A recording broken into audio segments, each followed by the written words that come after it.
Okay, so we figured out how to start the video and already have it pretty much adjusted. Although this time you didn't get to hear my frustrated screams as I was trying to get it correct. So that's fun for you guys on the recording. So I lost my magic pen. Uh-oh. Yes, uh-oh is correct. Someone steal it? No, it's just probably in here. Yes, thank God. Okay. And I need this, and I need this. So, do you guys have any questions about any of the things that we've done so far? I was asking about the tiered readings if anybody tried it because I needed to know how it went. If it was an okay translation, if you felt pretty confident in the translation. I know I had Deja and Micaiah translate it today, and the only thing they were struggling with was vocabulary. The grammar seemed to be pretty straightforward for them. So that's where far comes in handy. Make sure that you're turned to that section that you're doing, even though it's not exactly what far says. You can still use the vocabulary, and don't forget how it works with the italic words being on the pullout and the non-italic words being listed underneath. Okay. There are 6 of you in this classroom right now. Yeah, it's weird. So, anyways, so we start out with Ecphrasis, Aeneid. And first of all, it's hard to hear because of where we've got the sections cut up. But if you go back and kind of listen to the cadence of the previous section, which was like harsh and abrasive and a storm being, right? Okay, so that was the storm part. And then we had the part where Neptune is calming the storm, and now is the part where like the storm is finally over and the sun is shining and the survivors are just trying to drag their sorry butts to shore. And I've always think of like all the parts of Pirates of Caribbean where they've been waterlogged and they're like walking on shore and then they just kind of collapse in the sand. That's what this one is. Okay? So, de feci Aeneadae quae proxima litera cursu continunt petera es Libiae vertuntur ad oros. Alright, so the weary followers of Aeneas, right? And that's not actually genitive, that's like Aeneadae would be like the people who follow Aeneas. So the weary Trojans decide to seek the shore which is closest. So Virgil does that thing where you have a post antecedent. Quae refers back to litera, but it actually refers forward to litera because it's a post antecedent. And we're also missing a sunt. Okay. Decides to seek the shores which are closest in their course or by their course.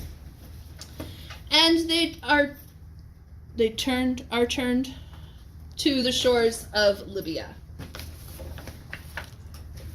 Okay? So, I don't have a whole lot to add to what Fast Talker said. He did a very good job of talking about Ecphrasis, except he pronounces it Ecphrasis. I don't know which one is correct. I've always pronounced it Ecphrasis. I'm sure he's actually probably correct with Ecphrasis, but I don't really care. I've always called it Ecphrasis, so whatever. Come at me. But who wants to explain what an Ecphrasis is? And speak up so the camera can hear you. It's where you it's where you go off from what you're talking about to describe in extreme detail an object or a place. Very good. Yes. So an object or a place. The thing he references is the Iliad. There's like I can't even remember how many lines where they describe Hephaestus making the new shield of Achilles whenever Thetis goes and is like, Zeus, my baby needs more armor. Okay. So they go into this whole big, long, detailed section of all of the scenes that are on Achilles' new shield. And this now here is an Ecphrasis because we talk at length about the location where they go. Why? What's the point?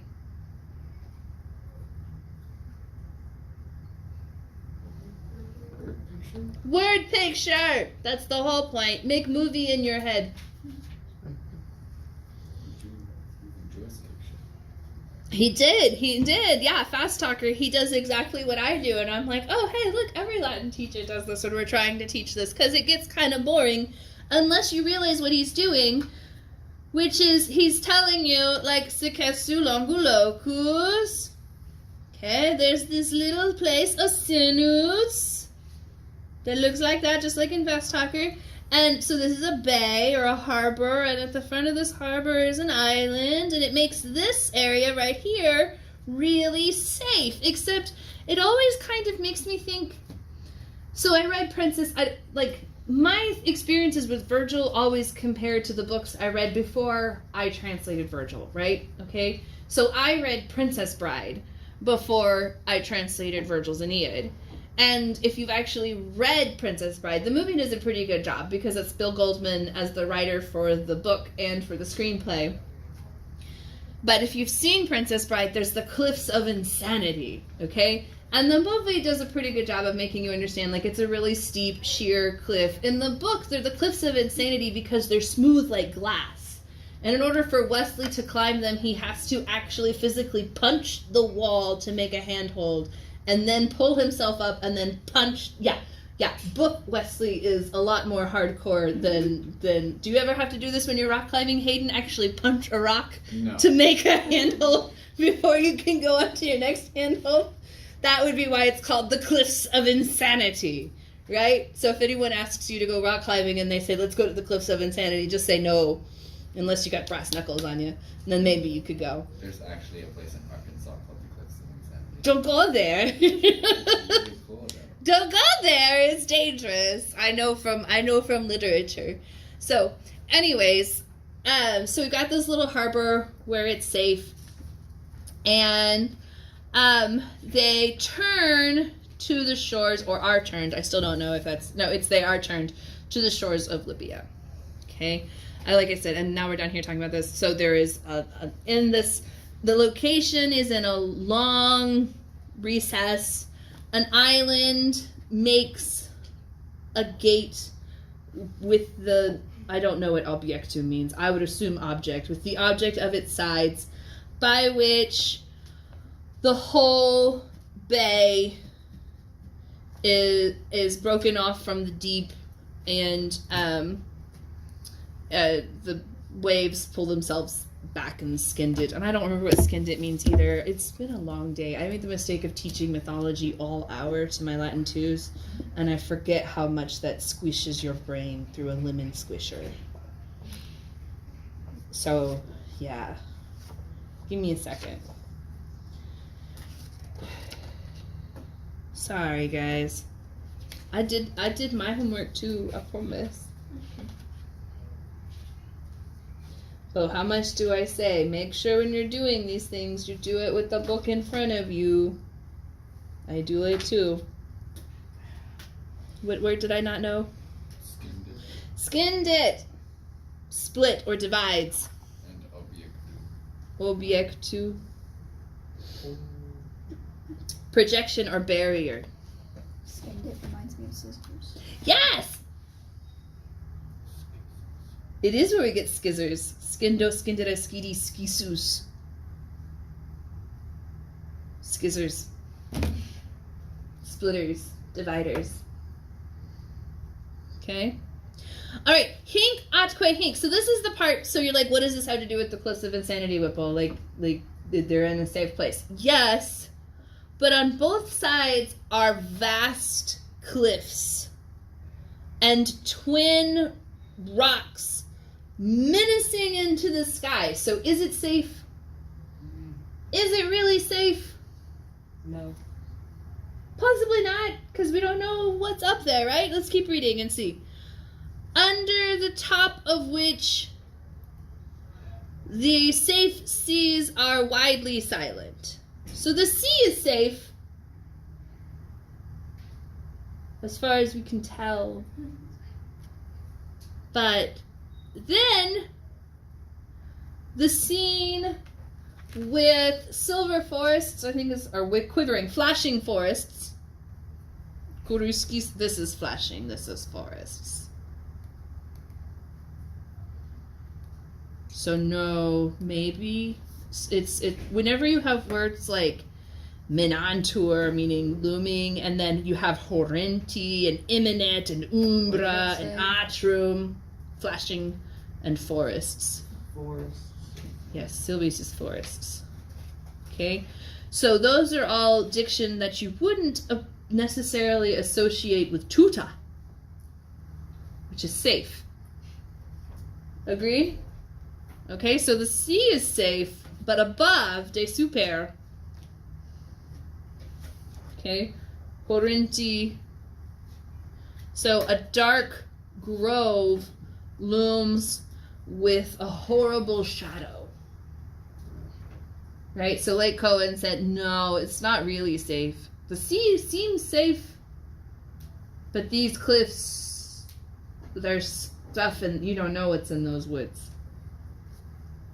Okay?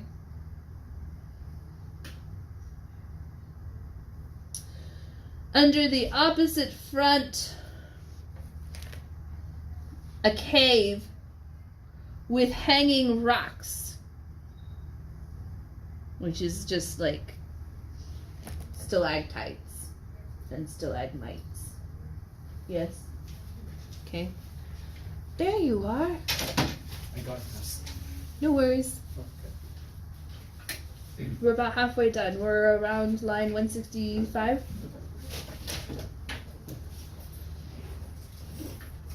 Okay, and then we have intus.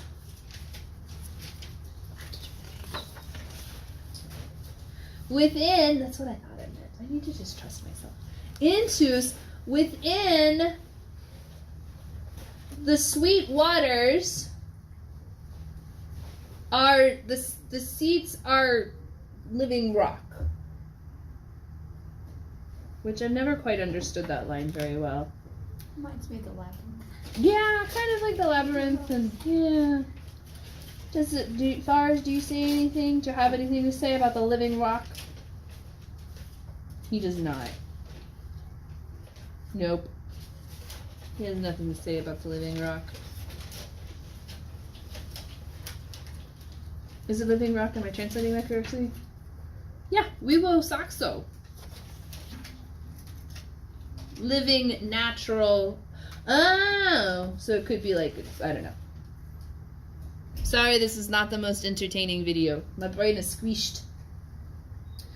Okay, but all of these things, the reason we're talking about this is because they're the home, it's the home of nymphs. So there's definitely some mystery and it kind of feels ethereal and otherworldly, right? Like if you were talking about a different time period, it'd be like, there's dragons and mermaids in that cave, right?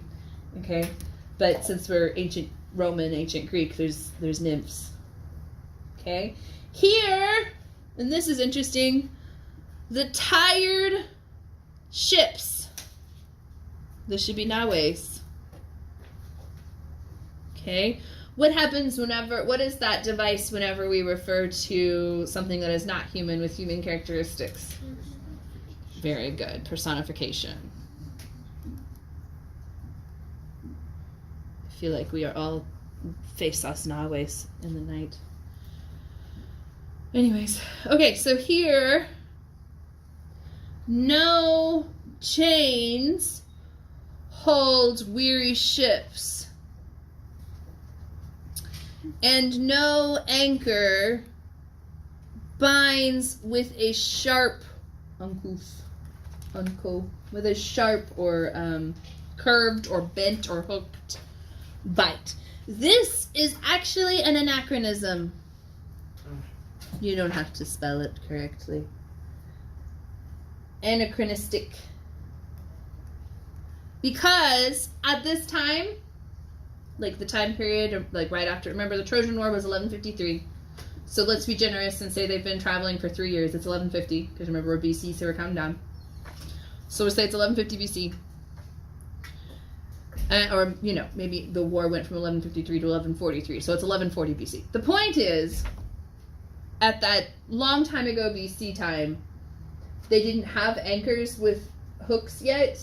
Their anchor would have just been a rock tied to the end of a rope that they just kind of, you just kind of throw it off the edge of the ship. Like, you just kind of and then the rock. And then later, people were like, hey, if we make it curved, it'll catch on to the bottom of the ocean and dig in, and it'll be better than just kind of being tied to a rock at the bottom of the ocean. So that's just a fun little bit of nautical history for you. Okay, so here we get into what's going on. So Aeneas is our subject, right? So Aeneas goes under here, subit hook, or that place. I'm sorry, that.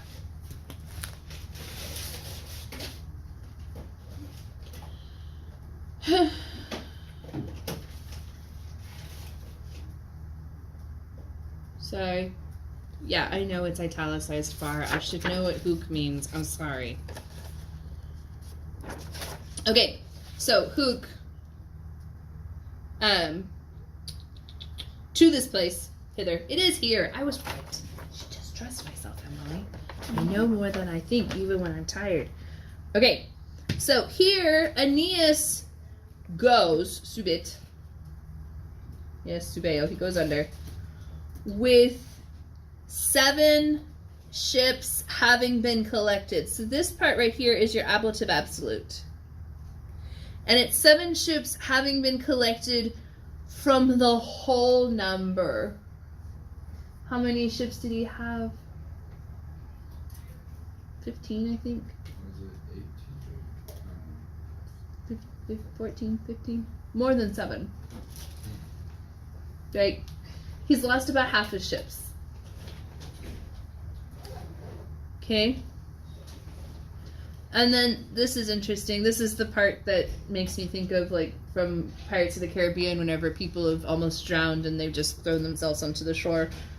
So, agressi optata ac magno teludris amore, and with a great love of the earth, the Trojans, having set out, potiuntur, and this is the deponent potior, which takes an ablative, just like utor. They win, or they gain, the hoped-for sand. Optata. Optata is also a perfect passive participle. Yes. Okay. And artus, this is important. Artus is your object because that is 4th declension. Okay. And tabentis should actually be tabentes. So tabentes goes with artus. So they put their limbs dripping with salt. Now, is it actually like salt crusts coming off of them? No, what does he mean? Ocean water. Why doesn't he just say ocean water? Because he has a limited number of syllables. Okay? And that's why we have metonymy, one thing to stand in for another, or synchesis, a part representing its whole. Metonymy as in metaphor, I always had a hard time keeping these apart until I realized, oh, metonymy as in metaphor.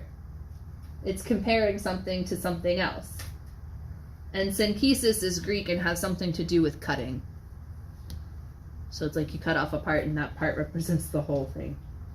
But the most helpful one is metonymy, metaphor, things representing other things. Okay? Is it synthesis or synecdoche? Synchesis. Synecdoche. You are correct. Synecdoche.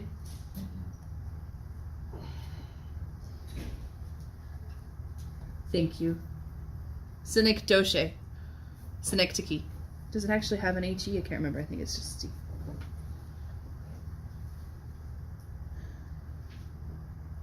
Thank you, Hayden.